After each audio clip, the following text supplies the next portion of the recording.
I'll just say my name. I'm Alex Primm. I'm working with Missouri State for the National Park Service to record an oral history with Homer Boyd here today at his home. Yes. On the 12th of September, Right. 2014. I know, it goes so fast, doesn't it? Time goes by fast. Now, you were just telling me that the address number is 626. 626. Yes. Right. That's your anniversary. That's my anniversary. Right. 626. Yeah, that's really neat. For my wife and I. Yeah. Homer, tell me your full name, please. My full name is Homer Lee Boyd. Okay. Yes. And what is the date of your birth? 6633. Wow, that sounds like a lucky number for you. It is. Okay. 6 is a good number and 13 is a good number. And could you say your wife's full name? Betty Sue. And what was her maiden name? Price. Price. And what was her date of birth? What is it? 4/28/39. 39. Yes. So she's a youngster. Yes. Compared to you. Yes, you would think so. Yeah. And you've been married? 55 years. 55 years. 55 years of 26th of June. Yeah. Well, we've been talking about your present experience and and your wife's dementia, the way it's come on so Right. quickly. Have you run into other cases of this where you've had friends or is known? Wow. Yes, we've run into some members of our family, have dementia. Gee whiz. And they had dementia. Some members of our family had dementia. Is there anything I could do to slow it down, or? Well, I think once it starts, it just starts. I think Yeah. they're trying to work on a cure now for it. Yeah. Something to help. I guess there's so many things that could cause it, or Yes. biochemical things. Yes, I think it is. I think hers was hereditary. Uh-huh. I think it kind of went with the family. What kind of work did she do? She worked for Honeywell Corporation. Here in Springfield? No, Oh. in Minneapolis, Minnesota. Oh, really? Yes. Oh, that's right. You lived there for a long time. Yes. And how about you? Did you have day jobs when you were performing? Yes. Here in Springfield, I worked for, my first job when I got out of high school was at the Medical Arts Building up on Pershing and South Street. Okay. Here in Springfield. And what was that job? Well, I ran the elevator Uh-huh. at the building, and then my second job was I worked for Harden Brothers Piano and Furniture Uh-huh. here in Springfield. So you're moving furniture, Yes. pianos? Yes, it didn't make any difference. Pianos, furniture, freezers, it didn't make any difference. You were a strong young guy. Yes, then. Uh-huh. Well, it looks like you're in good health now. Well, I'm lucky. Uh-huh. I've been lucky because I was pronounced dead twice. Wow. What happened? In '96, I had a massive heart attack. Gee whiz. Right. Where were you when this Here happened? in Springfield, Missouri. At home? No, I'd come to Springfield to bring my car. I had a car that I was going to store. Yeah. I had a '65 Mustang convertible. Oh, that's a nice car. And I was going to store it. Yeah. And while I was storing the car, I had the heart attack. And Wow. I was pronounced dead twice at Cox North. Gee whiz. And then they took me to Cox South. And did they have to use paddles? Or They used the paddles on me. I have no scars. Wow. No scars. Gee whiz, they must have done it very quickly. Well, I was right there at the hospital, so everything was there. Everything they did to me on the floor. I never made the gurney. Wow. Where was the car when this happened? Where were you? It was in the storage. The car was in storage. Oh. Yeah, here in Springfield. And how did you I summon drove it. help? I drove it down here, Oh. and a friend of mine named Gene Johnson. He was a friend of mine, and I called him that morning and asked him would he go with me to store my car, to help me store my car, and I had some more boxes that I was taking off. And he went with me, and so while we were out there, he told me, he said, do you feel all right? I said, I think I feel good. I said, but I'm going to get a checkup before I go back to Minnesota. He said, no, we're going now to get the checkup. Wow. So he saved your life. Yes. And the people at Cox. Yes. He That's sure really did. great. Because he put me in the truck and took me over there. Wow. And everything stayed with me. That is so great. Yes. You're a lucky man in a lot of ways. Yes. But now you've got a burden to bear for your wife. Well, I think that's why I was sent back. Uh-huh. Because I have no scars. Uh-huh. Not a one. You're a strong man. Right. I have no scars. So you can help her. But I went to when I went to Korea, I went on Friday the 13th. Wow. You mean you came back to the States on a plane on that date? On a plane? Yeah. No, I came back on the boat. I went over on the boat and came back on the boat. That's right. That's different in Vietnam. Yes. The slower troop movements. Yes. How did you do in Korea? Did you have any wounds or? No, I'm fine. Uh-huh. I went to Korea and I stayed about a week and a half. And then they sent for me to come back to Japan.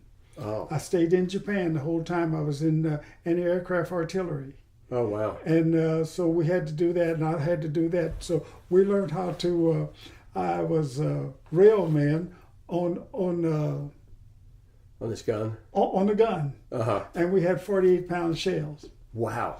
and we had to do 28 rounds a minute. But you never had to use it in combat. No, That's good. no, Yeah. no. Only if anyone came to Japan and tried to mess with the Air Force or the Navy, Uh-huh. then we would have used it. Other than that, we had to go and practice shooting them all the time, though. Wow. Yes. So you had a lot of experience. Yes. Well, let me go back, Homer, and I want to start with some of your early history, because we talked earlier this week about your time as a performer. Yes. But we didn't ask you a lot about your family history here in Springfield. What do you know about your father and mother and grandparents? Do you have any family history stories? My mother was from Springfield, around this area, and my father was from Quixote, Oklahoma. Quixote, I've never heard of that town. No, you haven't. And because it is no more. I think it burnt or something, and they moved the records from that. And but that's where he was from, Quixote, Oklahoma. Now my grandmother was Hindu, Uh-huh. and my grandfather was Creek Indian. Interesting. Now, Hindu, does that mean her family was from India? East India. East India, the real India. Yes. How interesting. So when they ask me, am I African American, I tell them no. They say, what are you? I say, I'm an American. You are an American. You're almost 57 varieties. Thank you very much. But there's not many Creek Hindu. I don't know. I don't know for sure, but Uh-huh. I know his folks are all from down that way, down in Arkansas, down in Oklahoma. Yeah. Yes. Well, Oklahoma is a true multicultural state, isn't it? Yes, and that's where most of the Indians are. Do you visit family members anymore in Oklahoma? No, I had one nephew that lived in Oklahoma, and I had a lot of friends in Oklahoma. Yeah. Because when I went to the Army, I met a lot of guys from Oklahoma and from Wichita, Kansas, and from Texas, and Iowa. Yeah. Besides the guys that I knew that lived here Yeah. in Springfield. Well, let me ask you about, is it your mother's family that you get the Hindu and the Creek from? No, my father's family. Okay. My How did father's that, side. where does the Hindu connection come from? You know, I don't know of many Hindu Americans during that early 20th century. No, because they think everybody that has brown skin is from Africa. Right. And all of them are not from Africa. Right. There's a lot of Yes. of subtleties, and it's a big world. Yes. So, what do you know about your father's family? Not too much. Uh-huh. Not too awfully much, because he never spoke of it too much. Right. You know. Yeah. But you do know that there's the Creek and Yes. the Hindu. What kind of work did your dad do? Well, my dad worked on the WPA. He worked for them, and then he worked for Karshmers down there. And then when he came here I heard he came here he told me he came here in 1900. And he worked at Colonial Hotel in 1900. Where was that? I don't know. That was downtown Springfield. One of the nice big hotels. The big hotel. Yeah. And then he started working different places around. You know. What year did your parents get married? Did they marry? Yes. That was my father was married twice, and my mother was married twice. And see, I'm from a family of 12. See, and I'm so you have a lot I'm number 12. Oh, you're the youngest. Yes. Wow. So you have a lot of stepbrothers and sisters. Yes. Yes. Well, that's true of most American families. Yes. Now. Oh, yes. It's not mom and pop and 2 kids. Yes. There's usually more complicated than that. Yes. And my mother's folks came from around Arkansas down that way. And they came here to Springfield. Lived here in Springfield. How did your parents meet?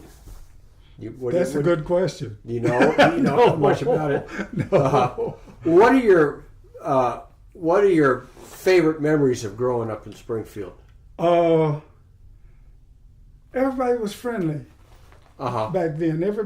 We had friends. In fact, I got friends now that we were friends back then. And the guy that saved my life when I had the heart attack, his father and my father were good friends. And we were good friends. We are still good friends. Yeah. You know. That's pretty special. Yes. Yes. There's not many people that have friends for over over 60 years. I tell people, if I talk to you long enough, I will know someone you know. And I don't care what color you are or where you're located. Because you've been around. Yes. And you like people. Yes. You know how to relate to people. Yes. I've met a whole lot of people. I've met kings, queens, presidents, and all. Right. Yes. Was your dad that way? Yes. Because he worked at the hotel and he had a number of different jobs, you said. And he had a lot of friends. And I think being the youngest in a big family makes you more open to people, doesn't it? Well, I don't know, but I had a good time. Or like I told people, I'm spoiled. I know it. Because you were the youngest, yes. and you've got all the yes. privileges that I got a lot of them that a lot of them didn't get. Yes. What about your brothers and sisters? Do you have any good memories of them and yes. what your family life was like? Well, it was good. It was good. My family life was good, and my brothers and sisters, they all took care of me, and they made sure that I got what I wanted and could do the things I wanted to do.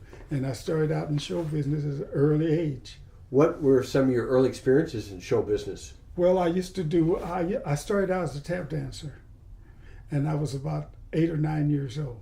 Wow. As a tap dancer. What inspired you to get into tap dancing? I had a brother that tap danced. Had 2 of them that tap dance. And see, they used to tap dance, and I'd watch them, and then I'd go try to do what they did, you know. And if you got an older brother, you always. I've never had to look for example Role models. A role model. Yeah. I've always had role models all my life. Yeah. Right at home. Right, even with the quartet. All the quartet, most of the quartets. The youngest one was George. He was the youngest one close to me. Right. He was 9 years older than me. Wow. So you were really yes the real kid in that group. Yes, in the group.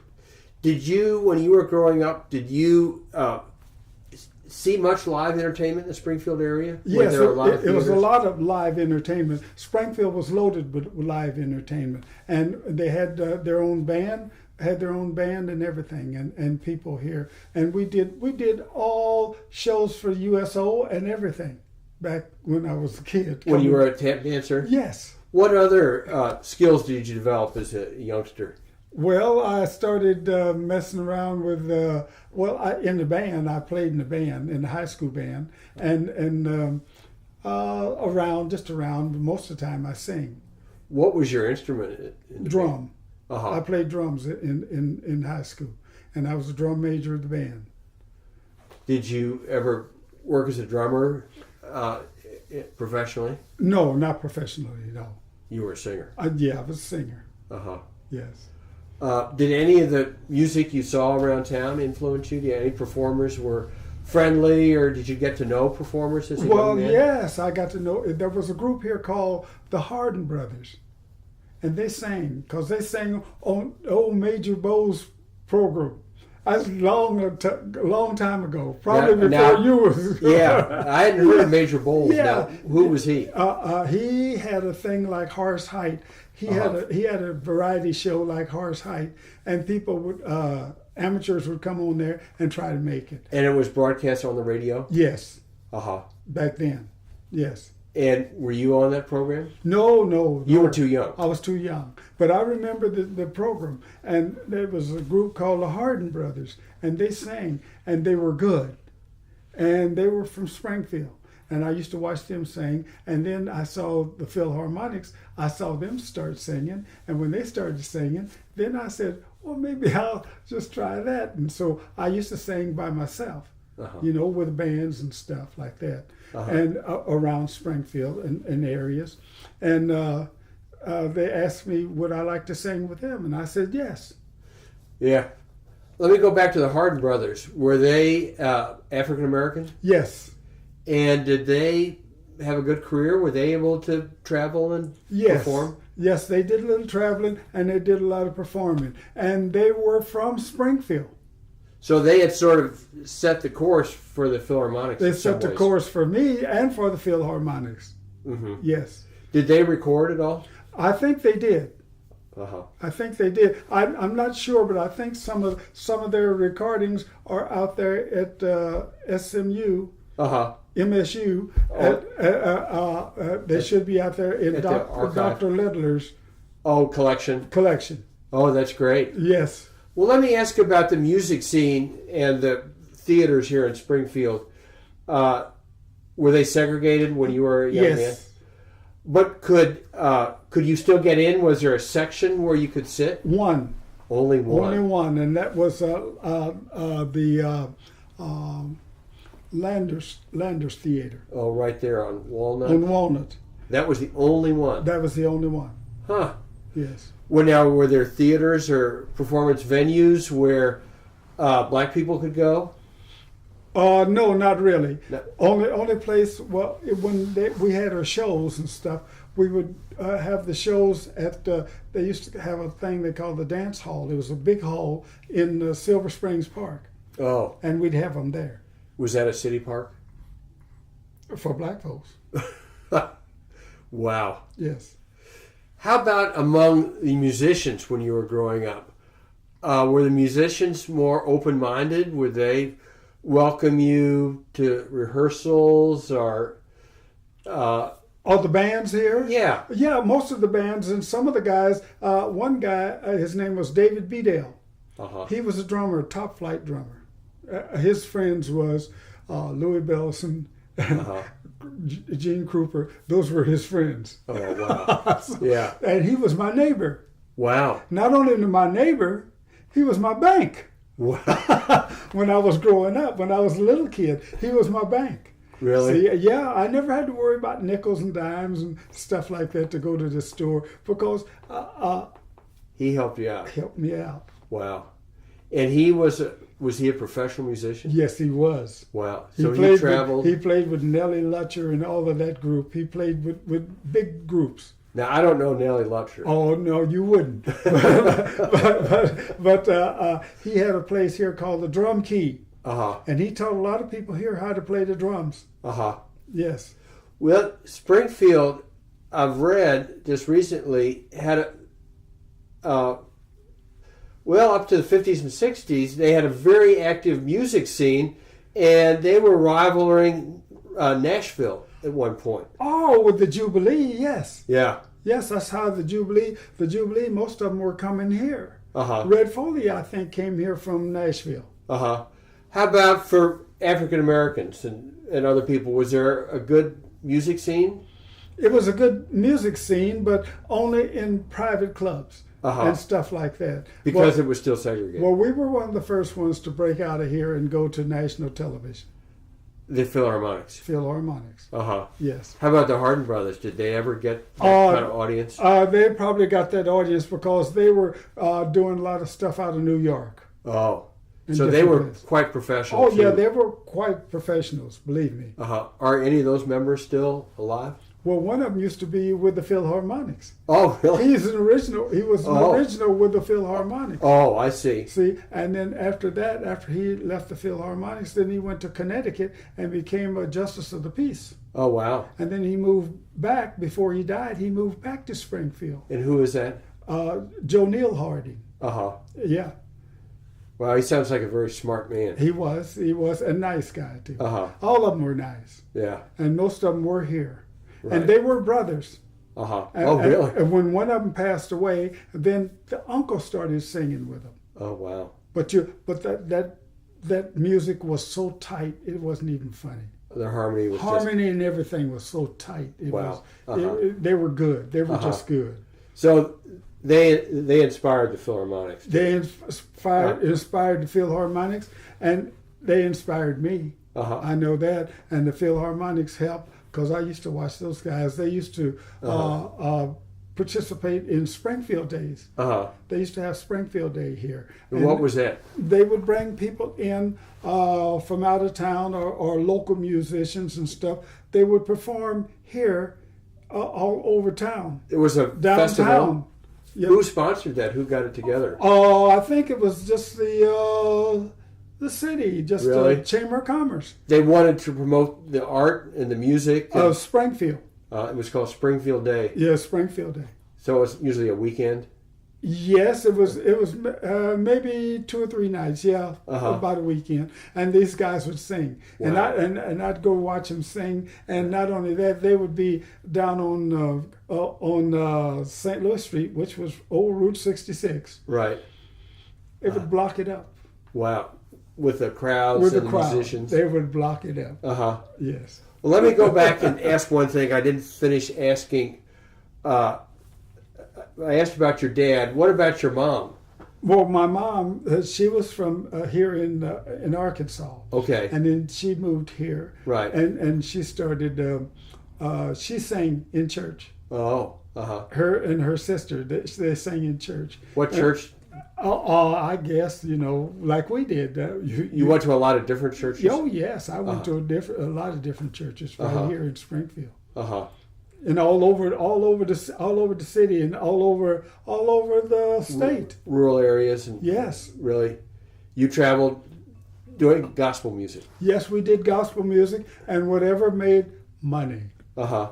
Oh, because you had to pay. You had to cover your expenses. And that's it. Yeah. Yes. So you saw singing not as only as something from your spirit, but it's something that was a way to make some money. Yes. It was. Oh, yeah. You started thinking about that as a career at an early age. Yes.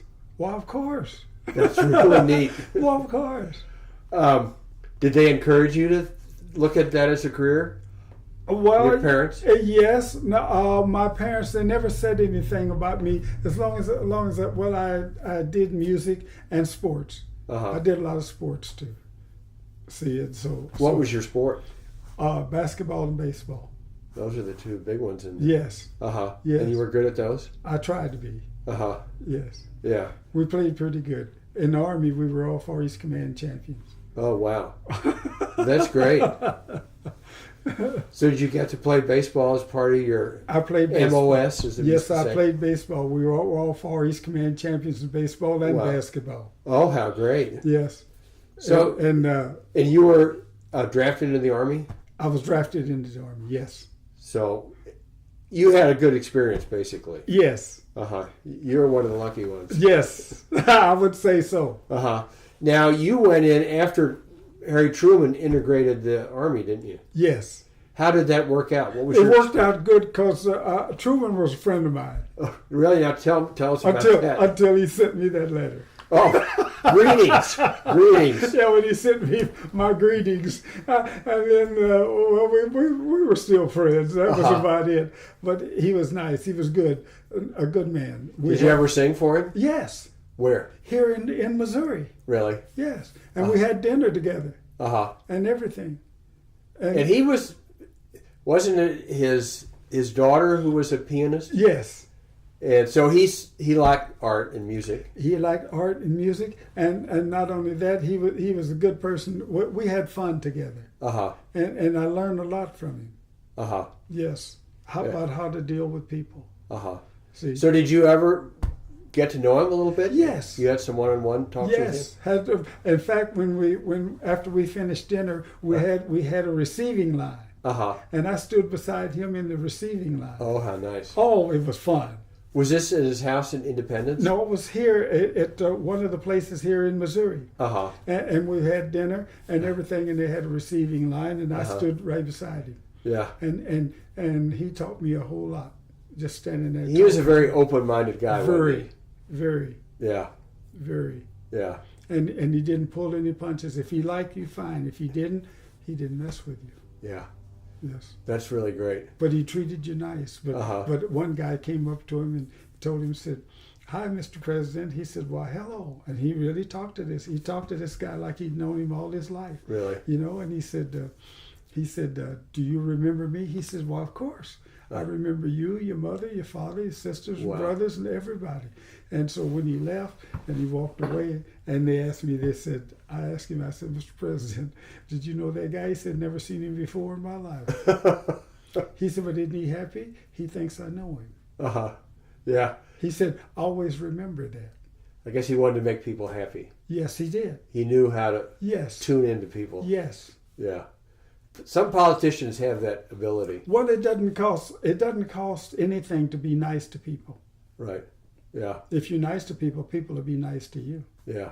And like I tell people all the time, Mahalia Jackson said it best. She said, "The good you do will come back to you, and it don't cost that much." And she was right. I'm still here. Yeah. That's really great.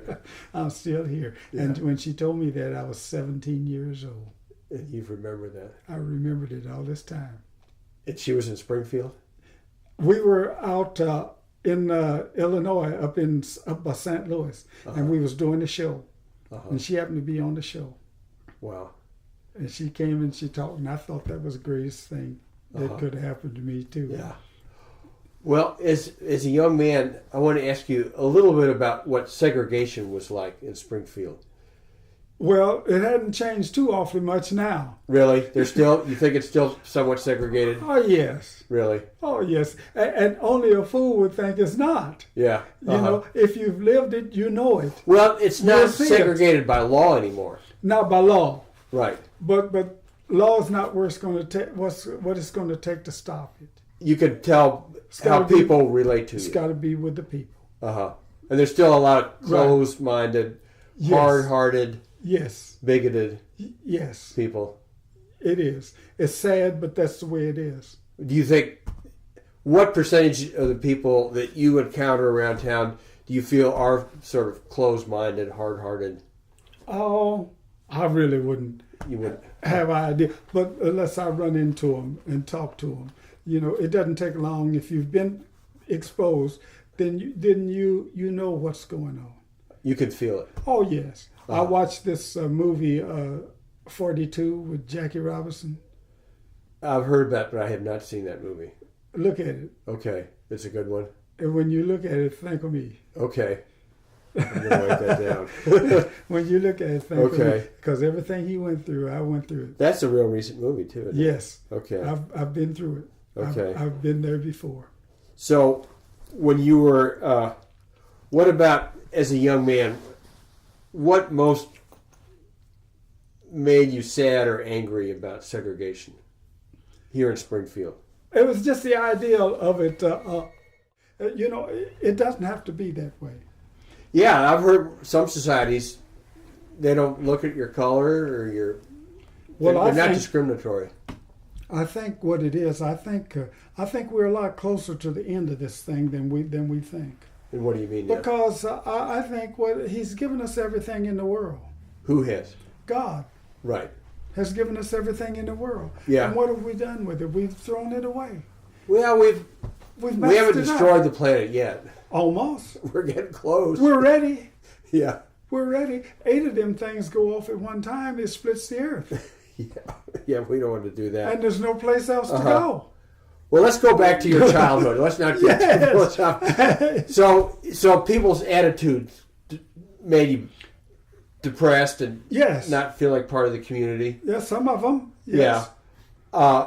What about, what else in your childhood do you remember that was not as good as it could have been? Well, my childhood was good. Yeah. Because I had friends that didn't make any difference what color they were. And I've still got friends now that were not just colored. Right. You know? And one friend of mine now lives close. And we see each other ever so often. Not as much as we did when we were kids, because when we were kids, we were inseparable. Right.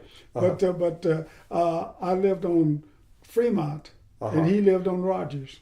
Okay. And we used to see each other just about every day.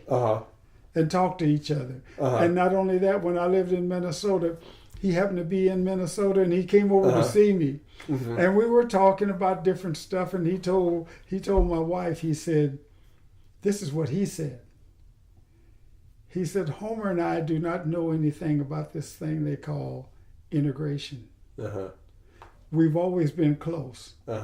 If I went to Homer's house and he had beans, we ate beans. If Homer came to my house and I had beans, we ate beans. And that's the way we've always been. And he said the only thing that used to bother him was we would walk to school in the mornings, and we would get down on the corner of Sherman and Pythian. And he would go one way and I would go another, because the school I went to was segregated. And he went to the big school. See, do you think he had a better education? Well, it all depends. How did it work? How did the black children feel about their school? Did they feel it was not as good? Well, let's face it, they didn't get the tools and everything it was to work with. And I saw a teacher later on in life, and I told him, I said, I think you guys did a good job. He said, we did the best we could with what we had. Right. He said, we taught you how to survive. Yeah. We didn't teach you everything, but we taught you how to survive. But out of the school I went to, architects and everything, and doctors and nurses and everything came out of the school. Right. Because people were determined to do the best they could. Yes, they did the best they could. Yeah. And they came out of the school, and it was all right. Some of the kids did good in there. Did, in your neighborhood, did a lot of the children have friends across racial lines? Was it common for... Well, most of us did here in Springfield. Yeah. Most of the people in Springfield, that's the reason why it didn't go as bad as it could have went here in Springfield, because most of the people knew each other anyway. It was a big, small town. Yes. So people were generally pretty friendly. Yeah, people knew one another. And like I told them in Minnesota, I've never lived in an all-black neighborhood in my life. Yeah. And they said, what? Yeah. From Minnesota. Yeah. They said, you're kidding. I said, no. They thought you were from the South. They said, you're from the South. I said, yeah, I am. I said, and I've never lived in an all-black neighborhood in my life, in which I wasn't brought up in one. Right. And I told them, and I'm too old now to start. Yeah. Yeah. You're going to get along with everybody. I get along with everybody. Yeah. Well, let me ask you some things now about the Philharmonics. Okay. We've covered your childhood. You did really well, and you started singing with the Philharmonics. Yes. You were very successful with that group. Yes. What was the secret of their success, do you feel? Rehearsal. You guys really had your material. Thank you. You did. worked art. You worked at it. We worked at what we did. We knew what we was doing. Did you? Were you always looking for new numbers, new material? Yes. Yes, and one of the guys in the group wrote some of the music. Were they successful? Were his songs recorded? They were recorded, but we don't know what happened to them. What do you mean? Well, what we heard, George said he heard that what they did was they sold the copyrights to some of them. Oh. So, yeah, I was looking on the internet, and looking for your material songs. There's the recording of the video of you playing at Missouri State. Yes. But I didn't see, are any of your recordings available commercially anymore? I would say no. Wow, because of this copyright issue. Because of something. I don't know what happened, but something happened. Yeah. That's sort of frustrating for you, isn't it? Yeah, well, it's too late now. Yeah, I mean, you had a great career as an artist. Yeah, we did. But then it's all sort of evaporated. Yep. You think those tapes could be around someplace? They could be someplace. Wow. You know, and but you never know. It would be hard to... Yeah, I have one of the original records. Oh, you do? Yeah. What's the name of the label? Future. Future label. It's a Future label. Is it a good recording? Yes. Well, you ought to let this guy make a duplicate. he runs the archive there. Oh, okay. Yeah, because it's he could preserve it for you and make you a copy on a DVD. I mean a CD or something. Yeah. He could dupe it for you. Okay. Because but do you have many other recordings? No, not of the group. Wow. No. So that's one thing. I got some that we did in rehearsal. That's about it. They're like reel-to-reel recordings? No, some of them are on CD. Oh, well, I had them put on CD. Oh, that's good. Yeah, and it was some of the things that we did. It was a rehearsal. Did you, as a group, have a commercial label, or did you try to sell? Well, we tried at one time. I think it was what record company was that? Cardinal. I think Cardinal Record at one time wanted us. Did they actually record you? I don't know. I don't know. Because you really weren't that involved in the business aspect. Well, no, not the business aspect, but you never know with things like they are. Who's doing what? Because I remember when the Platters first started, and they kind of dominated the field. Well, no, they kind of took them over the coals too. Oh, the Cardinal Record did? Somebody did. Yeah. I've read a book about that. Yeah. Sometimes the managers would skim off money. Yes. And leave the poor performer just with enough to get to the next. Well, I think back in the day, I think it was a hit was worth $96,000. But I think they were only making at the time $125 a week. Yeah. They didn't get to see the 96,000. 5 ways. Yeah. Wow. Yeah. So the Philharmonics income mainly came from live performance. Yes.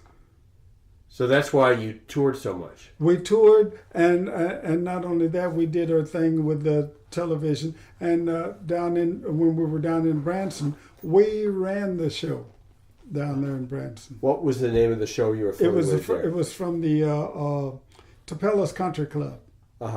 Down in Branson. And you were there most every weekend? Three nights a week. Wow.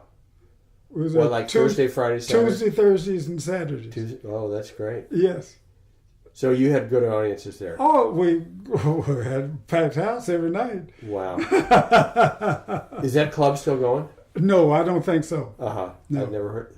But how many years were you there? From 1956 to about 59 or 60, around 60 or 61. So almost 10 years. Yeah.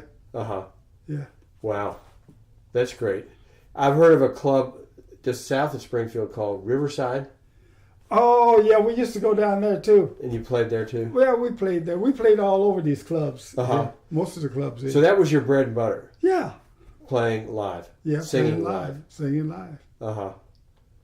That's really we used to go to, we used to do shows in, they had some of our music too, Wichita, Kansas. Oh, yeah? Yeah, we used to play up there a lot. What was that club? That was a big show at the auditorium. Oh, okay. At the big auditorium there. And it was a guy named Hap Peoples. And he was a good man? Yeah, he was a good man. Was it Was it a multicultural audience? Yes, and performers? It was a group. It was from people from Nashville and the Ozarks Jubilee. So it was more of a country show. Oh yeah, we did a show. We just did a show. We sang. We didn't sing gospel music on that show. No. So it was a live radio broadcast. It was just a live show. Period. Did you ever play the Kane Ballroom in Tulsa? No. I've heard that was a lively place. They said it was. I think we went to the Big Ten Ballroom in Tulsa. Oh, okay. There was a federal law I've read called the Fair Accommodations Law after 1960. Yeah. That said that motel and hotels couldn't discriminate, that they had to let whoever wanted a room have a room. Yes. Did that change things for you when you were touring? Well, yes. Oh, that's well, good. yes. In some places we go, we could stay. In some places we went, we couldn't stay. So some people were ignoring that. Yes. Yes, and it was like here in Springfield. A lot of artists would just come here, and they couldn't. There was no place for them to stay here. Even after 1960. Even after 1960, I think it was 60. Yeah. Well, I know in the 50s there was no place for them to stay because that's why they got this place called Graham's down there. Right. That's the reason next to the barbecue. Yep. And they've got a cabin down there. It's one cabin still. I've heard it. I haven't seen that, but I've heard that in the records. Yes. Then but it was a court for a motor court, I guess. It was like a motor court too. And it was Graham's Barbecue. But I remember artists came here. They had the big show in 1952 or 52, I think it was. And Nat Cole came here, and a bunch of them came here, and there was no place for them to stay. Wow. So what this guy did, Graham, he built some cabins back there behind his place. And it's down there on the corner of Washington and Chestnut. And that's where he built a place. And he built them cabins, and that's where they stayed when they came here. Yeah. Did things get better towards the end of your career? You were traveling into the 1980s. Well, yes, kind of. Kind of. Really? It all depends on where you were. Yes. So you would go out of Louisiana or Mississippi? Well, down in Mississippi it wasn't too bad because they had their own hotels and everything down there. See. So you knew where to go. Yeah, we went down to Vicksburg, Mississippi back in 1950, I think it was 51 or 52. Oh. And we were down there, and we were. They had their own hotel and everything. And we did a show down there. And then we went from there. Later on we went to Texas and went to Amarillo, and did a show down there. Yeah. Were your audiences? Did they change over time? Did they get to be more mixed? Ages and races well, most of the time we went. We had a mixed audience. Most of the time where we went. When we went to Wichita and places like that, we had mixed audience. And when we went to Keokuk, Iowa, we had mixed audience and stuff like that. Yeah. Yeah. So. Was Route 66 any different as a highway for you than, say, traveling US 40 going west or US 63? Was there something about Highway 66 that you as an entertainer liked about it? Did it take you to more venues? Oh, it was just there. As far as we knew, it was there. It was just another highway we got on. That was it. Yeah. And them highways will eat you alive, I'll tell you. Because you were the night driver. Yes. Often. Yes. You and George. Me and George. We were the night drivers. Wow. That is just amazing. Yes. Yes. And you two would switch off and you drive all night? We switch all night. Wow. We drive so far, and then he'd say, I'm getting a little tired, and I'd say, okay, go take a nap. And then now I drive the rest of the time. Wow. And then it took a while. I could only drive the car when we wasn't here in Springfield. Why is that? I was too young. Oh. But once you got out of Springfield, you would drive. Yes, I could drive. See, I owned a car and couldn't even drive it. Wow. Well, how long did you keep having to have a day job? Did you always have a day job? Yes. What else? What did you get into after you left the moving company for a day job? Oh, you mean after I left Martin Brothers Piano? Yeah. I went to Minnesota. And in Minnesota, I worked for Wonder Bread. Really? Yes. What were you doing for them? I was one of the first people to start making those little Hostess pies. Oh, yeah. Yeah, I was one of the first people to start making those. Wow. And how were you able to keep the Philharmonics going when you were in Minnesota? Easy. If they had a gig or something and the money was good, I'd come home, do my gig, and go on back. You logged a lot of miles over the years. Yes, I did. So you would do gigs all year round? Well, sometimes, it all depends on what I guess they maybe slow down at certain times of the year. Slow times, yeah. Wow. I think the last time we did a show together was in 1984. I think the last show we did was at Gibson Chapel Presbyterian Church. That's the last time the Philharmonics got together. Did anyone ever make a movie of that? No.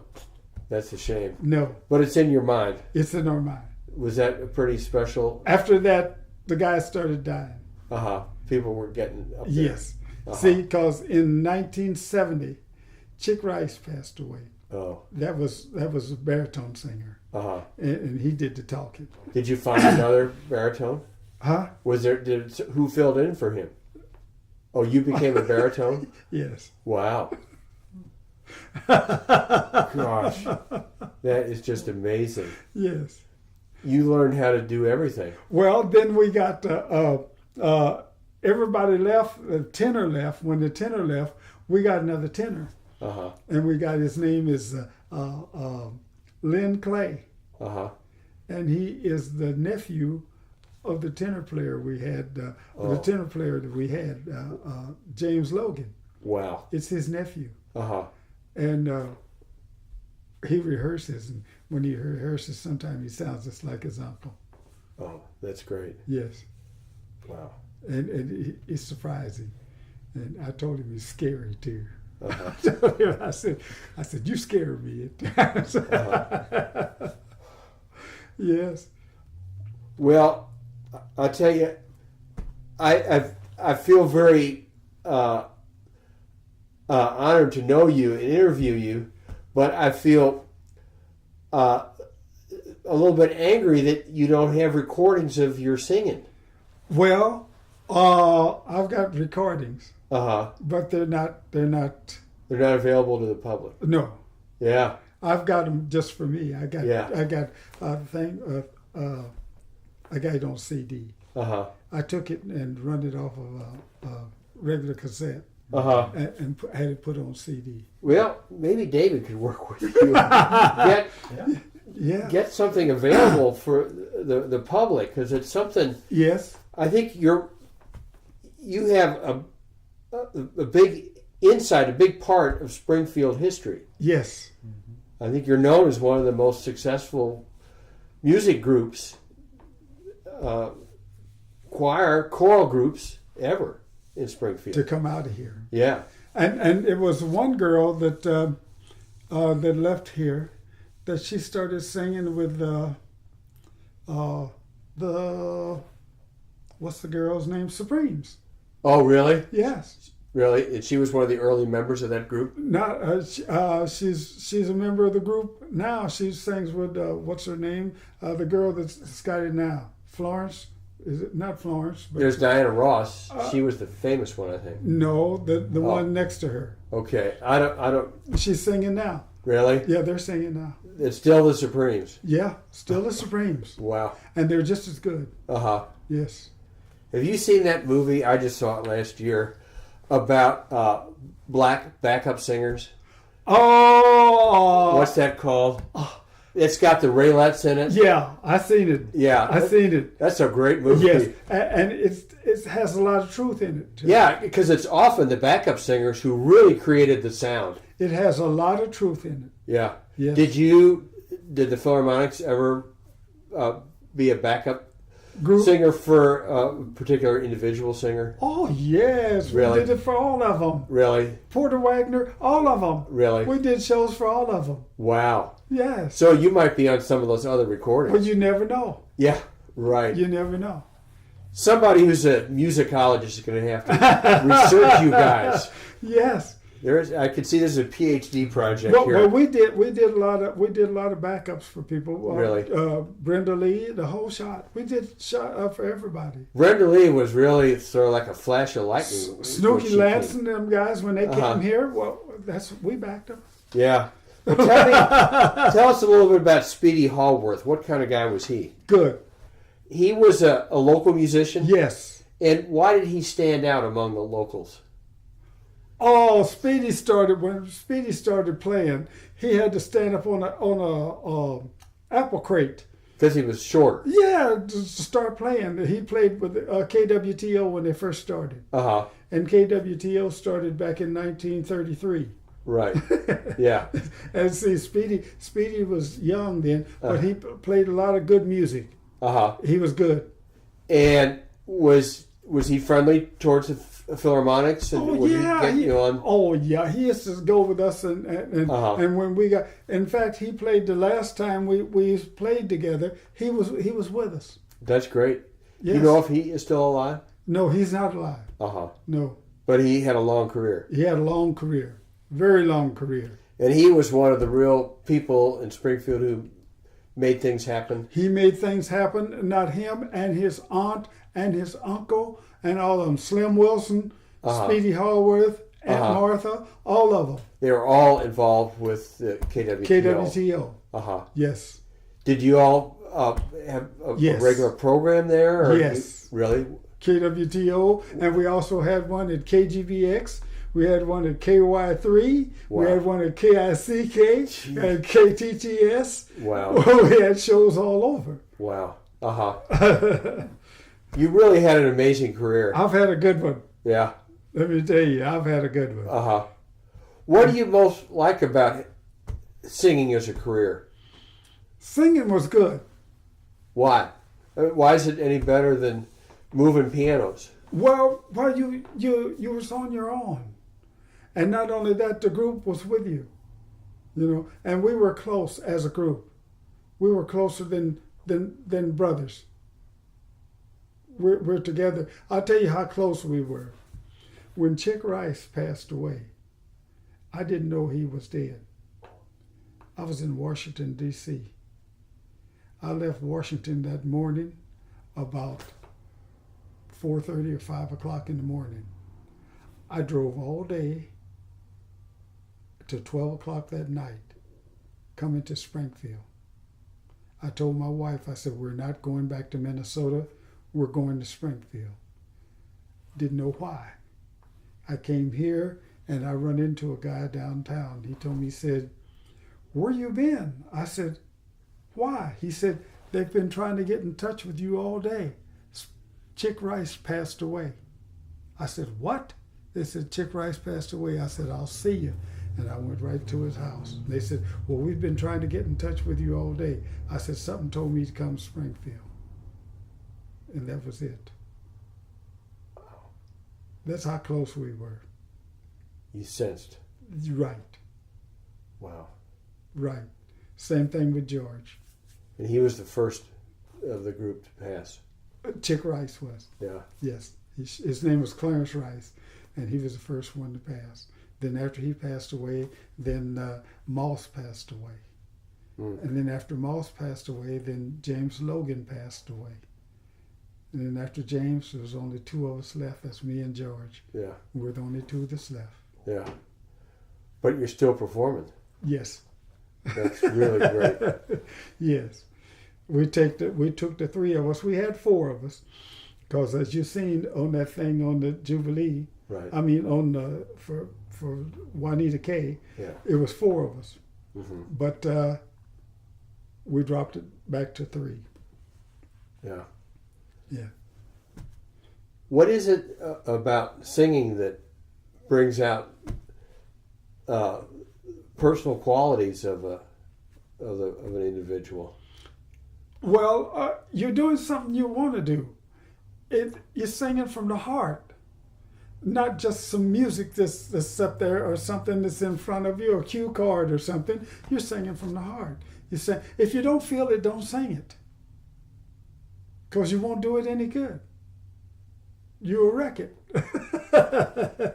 Yeah. So, but we liked the what's coming, and we played, and sports. All of us played sports. So you were all a pretty healthy, vibrant, yes, bunch of guys. Yes, yes. That's really something. See, because I was supposed to sign for the Brooklyn Dodgers. With they had come out to school here to look at you play. They came to the ballpark. To see us play, and I was playing that night. What was the team you were on? The Hyde Park Stars. Wow, you're in Springfield. Here in Springfield.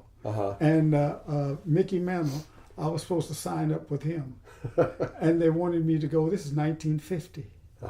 They wanted me to go to Atlanta, Georgia. Wow. To play for the Atlanta Crackers. I said, no way. I said, no way. They said, well, what are you going to do? I said, I'll just keep singing. Wow. You didn't want to play on the segregated team. I didn't want to go to Atlanta. Not in 1950. Yeah. There wasn't nothing open in 1950. It was open season on everybody. I said, no. So I went on to service. And I went to service, and when I got to playing baseball in service, guess who I played with? Mickey Mantle? A guy from the Atlanta Crackers. Oh. He told me, he said, you should have came on down there. I would have took care of you. I said, that's what I felt. Well, was this Hyde Park team you played with, was that a segregated team? No. You had all different guys? No, it was all black. It was all black? It was all black. Okay. And who did you play with? Against? We played against everybody. Really? White teams? Yes. Or whatever? Yes. And were the games fun? Were they good? Oh, yeah. They were sports? good. It was good fun, and everybody knew who we were. They knew who we were here. In fact, when they got ready to have they had pros come up and throw balls at the Cardinal game here. Yeah. And they invited me. Oh, wow. I went up and threw a ball out. I got it in there. Oh, wow. Yeah. Yeah. It's a whole other part of your career. I didn't know. Yes. Wow. Yes. So you could have gone pro. Yes. Yes. You regret that sometimes? Sometimes, but I had a good life though. I won't complain. Yeah. I got to play baseball, and I got to know a lot of people. I knew Mantle and all of them. I met Mantle again when I lived in Minnesota. He came to Minnesota to play in a golf tournament. I was playing in the golf tournament. Oh, great. So he came up there and he said, I told him, I said, it was on a 18 at Hiawatha Golf Course. And it's a par 5. He hit the ball. I mean, he hit it. You got it on the green? No. I told him, I said, you lost the ball. I said, you do this every time you get up, you get your hands on something, you mess it up. So he said, oh, don't worry, we'll be all right. Have another beer.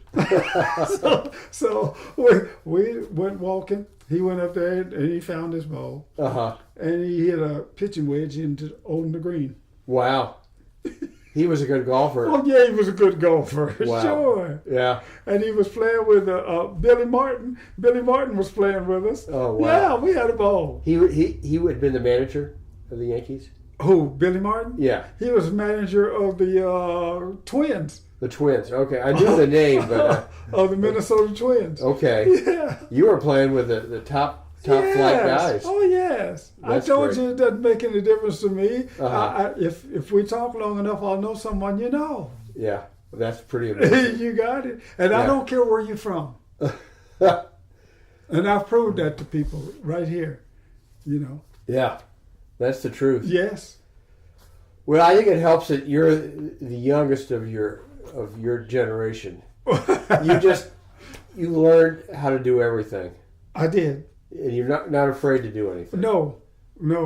Uh-huh. Like I said, I had good role models all the way. Yeah.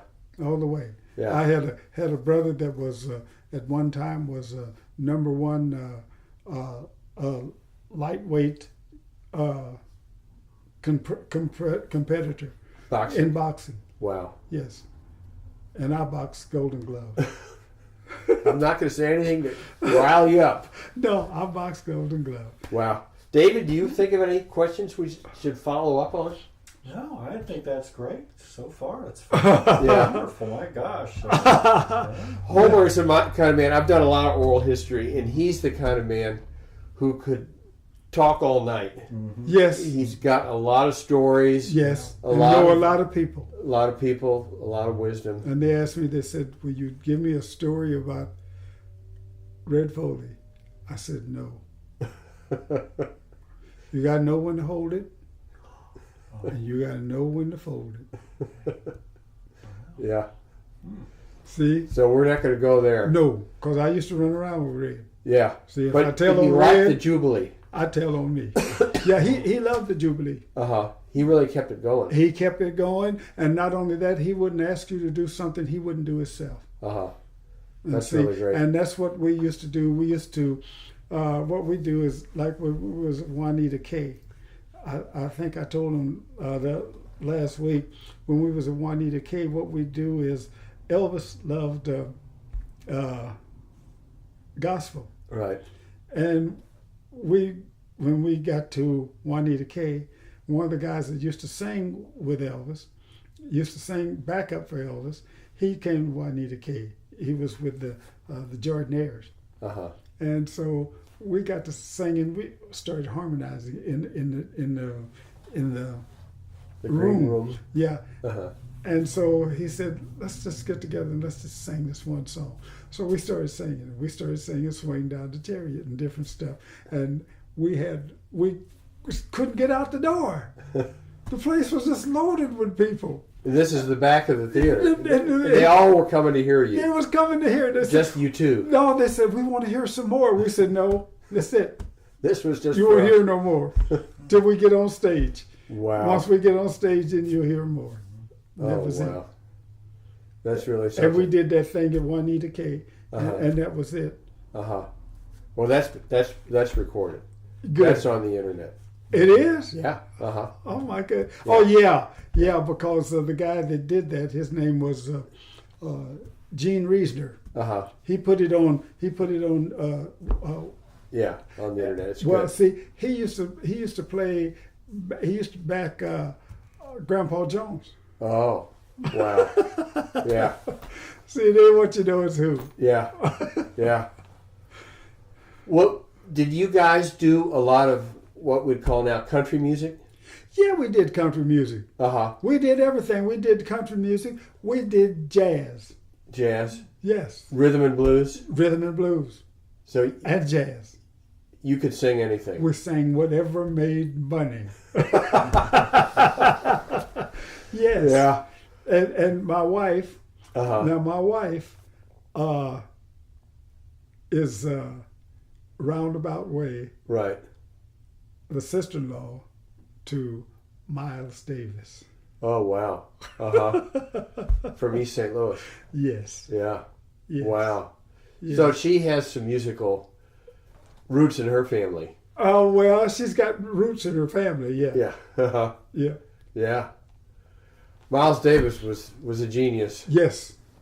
Yes. I knew him well. Really? Yes. Well, I've read part of the book about him, or his autobiography. Yes. There's a poet from St. Louis who wrote that, Oh, okay. Quincy Troop. Okay. Yeah. Quincy Troop. Yeah, and his father was a baseball player, Okay. and young Quincy is a poet. Okay. And he worked with Miles on that autobiography. Okay. And Miles was a little bit like you in that at a very early age he became a musician. Yes. And I think he went to New York when he was a teenager. And a good one. Yeah. And a good one. His trumpet is at Smithsonian. Really? Yes. Yeah. Well, did you ever sing with on any of his recordings? Or anything? No. He was in a whole different school. Well, no, he was all right because I used to love his music. My wife didn't care too much for it, but I did. Yeah. His rhythms are pretty amazing. Oh man, always. Yeah. Yes. Yeah. It's great music. Yes, and he's got a nephew now. This. Who is that? Miles. What's the nephew's name? His name's Wilburn. Vincent Wilburn. Okay. Vincent Wilburn, and he's good. He plays, and he come out of Juilliard School of Music too. Oh wow. Yeah. Yeah, he's good though.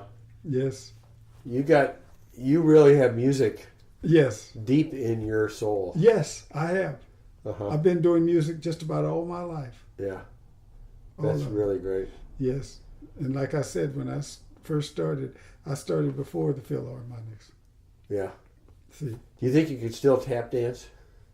Only if I had to. Well, you look really healthy. I think that's because of all your sports. Looks can be confusing. Conceiving. Wow. Yes. Well, Homer, I'm going to thank you. We're going to turn off that's stuff fine. now. The hard thing about turning off the tape recorder or the TV is you're going to tell us some more stories. Oh, yes. We got to say thank you at some point. Well, that's all right. That's all right.